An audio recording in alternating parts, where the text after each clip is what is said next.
Welcome to the programme. I'm Nima Abouarte and we're in Abu Dhabi, the capital of the United Arab Emirates, which this week played host to the World Future Energy Summit.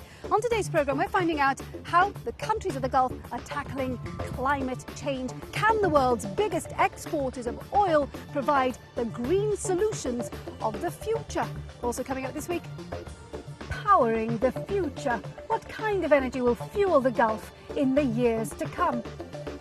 And this week I'm on an island 10 kilometres off the coast of Abu Dhabi, looking at whether or not this plant could revolutionise the future of air travel. Greening the city, one mall at a time. We meet the man on a mission to cut business energy bills in half. Going solo with solar. We'll be talking to the man who wants to be the first to fly around the world in a solar-powered plane. The Gulf is home to the biggest supplies of oil and gas in the world, but it's committed to selling much of that overseas. And so, to meet rising local demand, this region is looking at alternative energy. So which should it be, nuclear or solar? Jeremy Howell has been finding out. The stalls at Abu Dhabi's Future Energy Summit told their own story. Renewable energy firms from all over the world brought their most impressive contraptions here, believing the Gulf to be the future growth area for the industry. The focus of enthusiasm is Masdar, a state-backed Abu Dhabi corporation which is building an eco-friendly city powered purely from renewables. This week it unveiled its solar beam-down device. Mirrors at the top of the tower concentrate the sun's rays and fire them downwards to heat water into steam to drive an electricity turbine. It can be kept running long after the sun sets. It is much easier to store the heat than to store electricity through batteries. By doing so, we can harness solar radiation throughout the storage during nighttime. Okay, so you can actually utilize your equipment 24 hours instead of utilizing that for just half of the day. Gulf states have all the natural assets needed to become great producers of solar power. For a start, they have the sunshine. On most days, there's hardly a cloud in the sky. Secondly, they have millions of square kilometres of unused space on which to put solar panels in the desert and on mountain plains. One consultancy, Booz & Company, says that the region has the potential to produce 45% of all the world's energy generated from alternative sources. The demand is growing at exorbitant rates in the region, and this supply will not likely be able to be provided by conventional sources alone. Having a part of the portfolio comprised of renewable energy will strengthen their ability to deliver that energy portfolio. So you'd expect sales of solar power equipment in the Middle East to be red hot over the coming years. Not according to Microsoft. Based in Fujairah, it's the region's biggest maker of solar cells, the building blocks of solar panels. But 90% of its product is sold in Europe. Despite mega schemes like Masdar, the Middle East market remains thin. And that's because electricity companies here, unlike in Europe, do not pay members of the public for the amount of electricity they put onto the national grid using alternative energy sources on their own premises. Without these tariffs, there's little incentive for the broad base of the economy to start adopting solar energy. The market's very stagnant, I would say, or rather very slow, because currently we're not seeing any feed-in tariffs, we're not seeing policies, we're not seeing subsidies. Unless we see some initiatives by the government, we don't think there's going to be a big boom in the market. All the while, in resource-poor areas like Fujairah, electricity supply is critically limited. In the industrial zone there, manufacturers, including Microsoft, have been ordered to slash power consumption by 70% during peak seasons like summer. To make up the looming energy gap, the UAE isn't relying on renewable sources like solar power, but nuclear. They have signed an agreement with the South Koreans to build a number of nuclear reactors. It's about $20 billion contract value. And those reactors will be up and running by around 2020. The Koreans are offering them proven technology. It's something that can be delivered relatively quickly, within a decade, at scale. It's, as I said, a more proven technology than solar and also considerably lower cost. The UAE's nuclear energy company says once its reactors are built, they'll provide 20% of the country's energy needs. Renewables, only 7%. Masdar has the largest solar power plant in the region. But nationally, the industry will remain small scale unless businesses and households are encouraged to generate solar power themselves. Jeremy Howell reporting on how this region will meet its future energy needs. Now, one of the most influential voices in the green debate is Rajendra Pachauri. He's the chairman of the Intergovernmental Panel on Climate Change. The IPCC advises governments and policymakers in their efforts to go green. Earlier, I asked him what role the Middle East can play to cut carbon emissions. You can grow biomass on a large scale, and there are means by which you can do that in desert conditions. It's also true that they have very high levels of solar energy inputs and the space that's required to set up large solar thermal plants. And therefore, I think this region can really be a pioneer. Just as they have become the largest suppliers of oil to the rest of the world, they could very well become the largest suppliers of renewable sources of energy. But does the technology exist to enable people, communities at large, or the corporate world to really tap into the type of alternative energy that you're talking about, solar power, for example? Well, governments have a role in this, and I think what you really need to do is two things. Firstly, provide incentives for renewable energy and to price conventional forms of energy like oil and electricity from fossil fuels at a rational level. Because today in this part of the world, these particular forms of energy are terribly underpriced. Now, when you raise the price to a rational level, then the incentive to invest in renewable sources of energy becomes that much more attractive. What difference can an individual make? You can certainly ensure that individuals use water more efficiently, don't keep the air conditioner on in a manner that requires you to wear warm clothes even at the peak of summer. I think you really need to bring about a change in mindsets.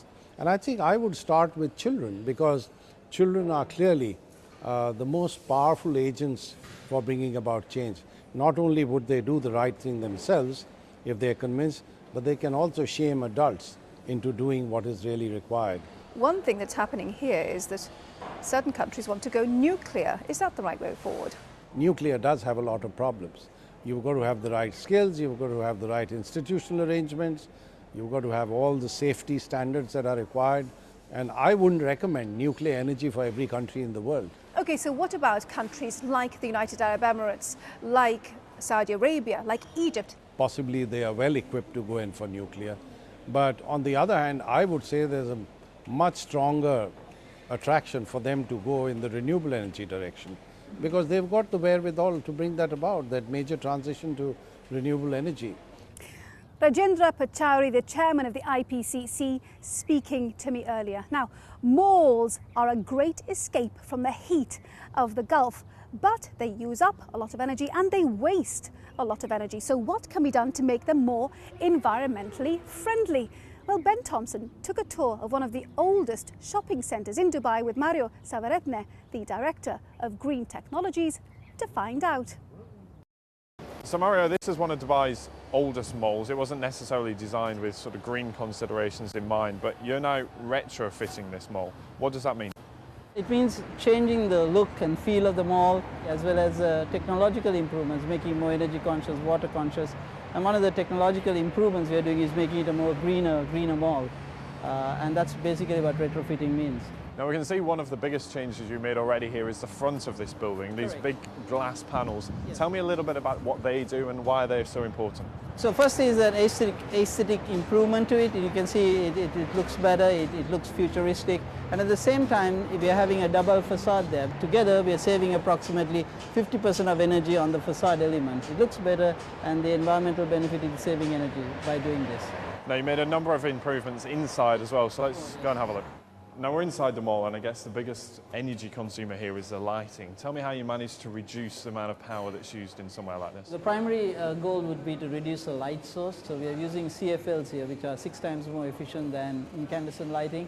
And then another improvement which is not related to the light source is making the floors light color.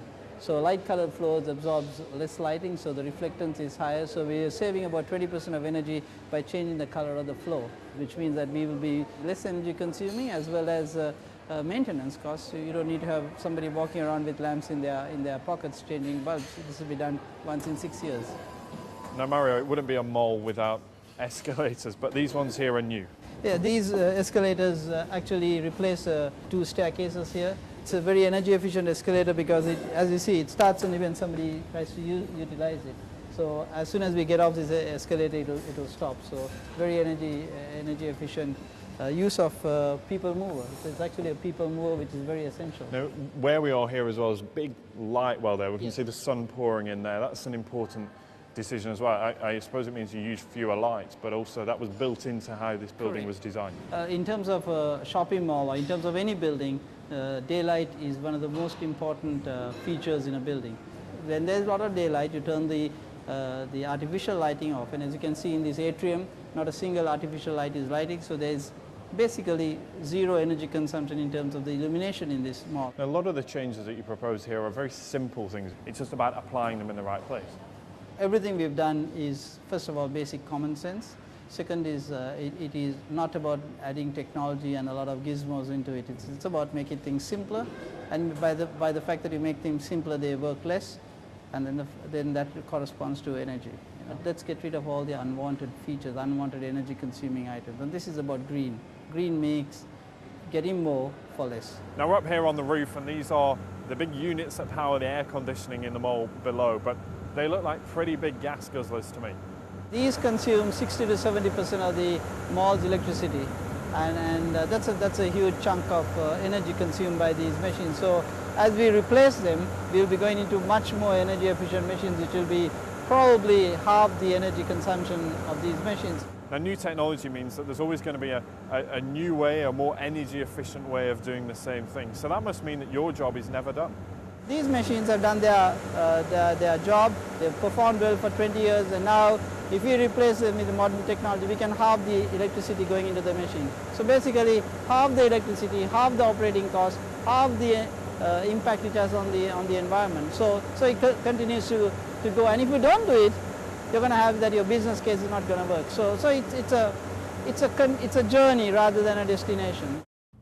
Mario Savaretne speaking to Ben Thompson there. Still to come, it's as wide as a passenger plane and as light as a small car. We'll be speaking to the man who wants to be the first to fly around the world in a solar-powered plane.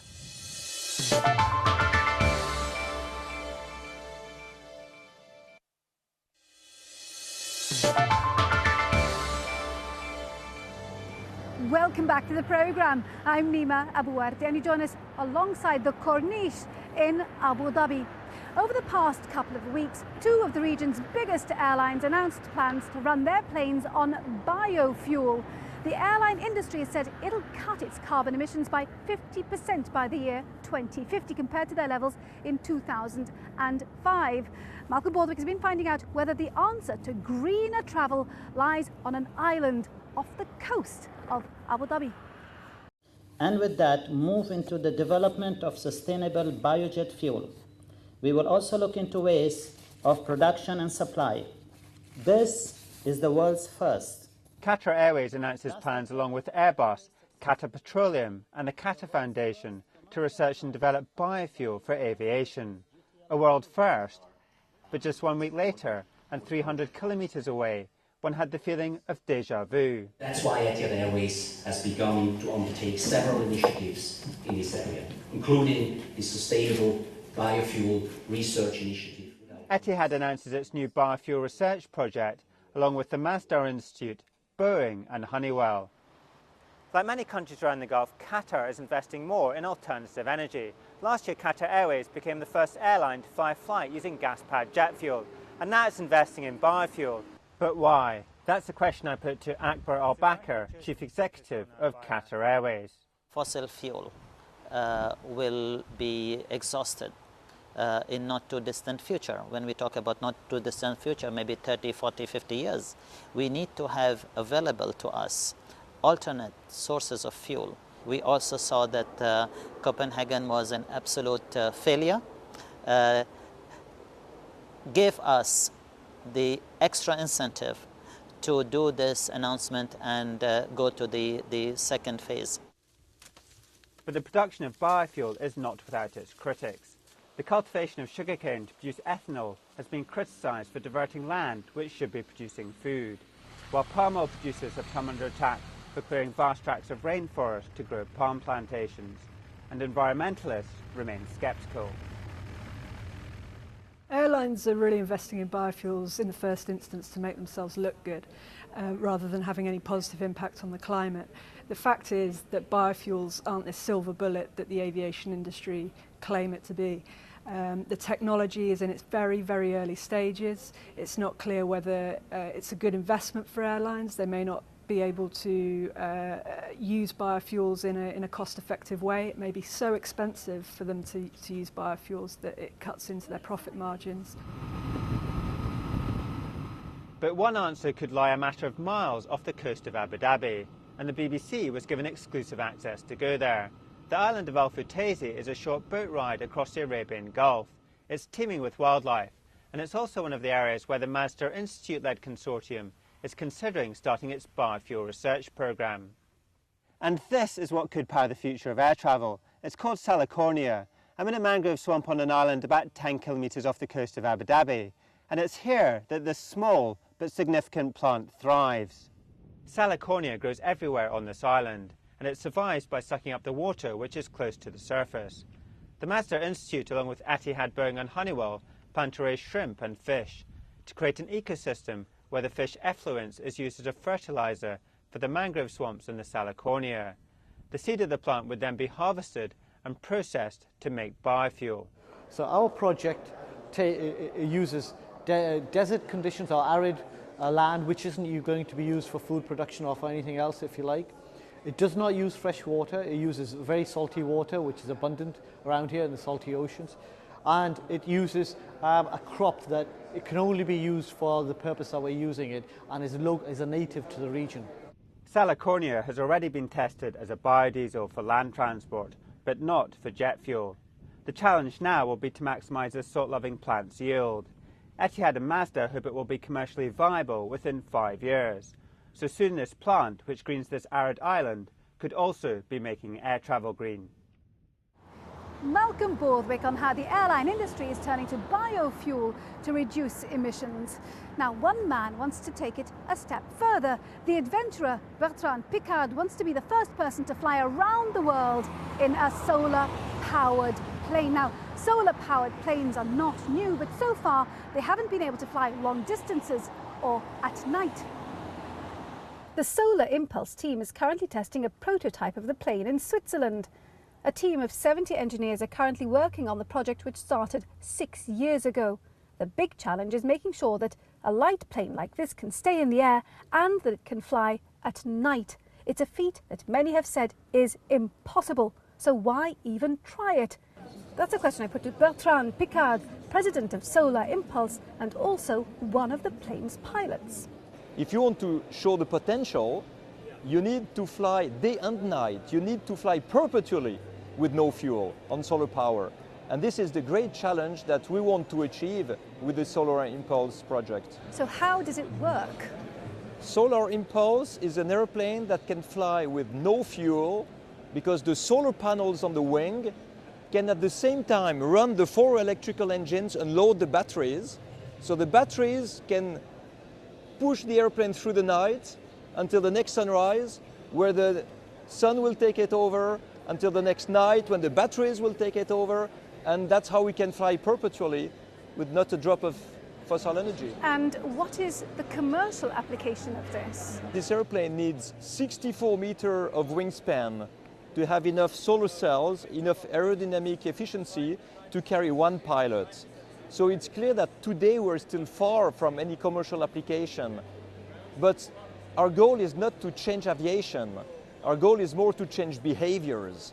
That means to demonstrate what already today we can achieve with renewable energies and energy efficiency and encourage people to do the same in their daily life. Now, there are some cars that use renewable energy sources as well as petrol tanks that kick in when they're finished. Is that the kind of thing that you envisage happening with commercial flights in the future? We want to fly with no fuel at all. But for commercial airlines, there will probably be a mix.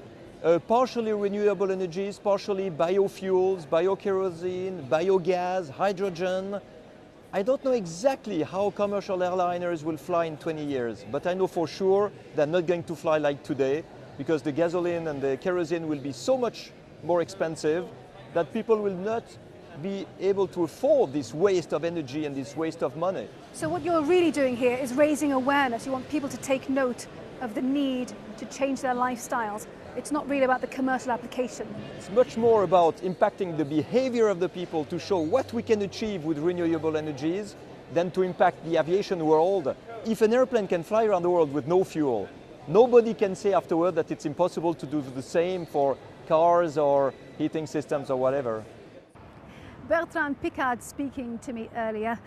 Right, our time is very nearly up for this week. I do hope you've enjoyed the programme. Let's see how the region's main markets finished the week, and while the numbers are on the screen, let me remind you of our email address. It's middleeastbiz@bbc.co.uk. Do email us your thoughts on the programme. Now, next week we have a special programme for you from Riyadh in the Kingdom of Saudi Arabia. It's the biggest economy in this region, but is the vast untapped market of 28 million people enough to lure foreign firms there in the wake of a global recession? Until then, from me, Nima Abuarte, and the rest of the team, thank you for watching. Bye-bye.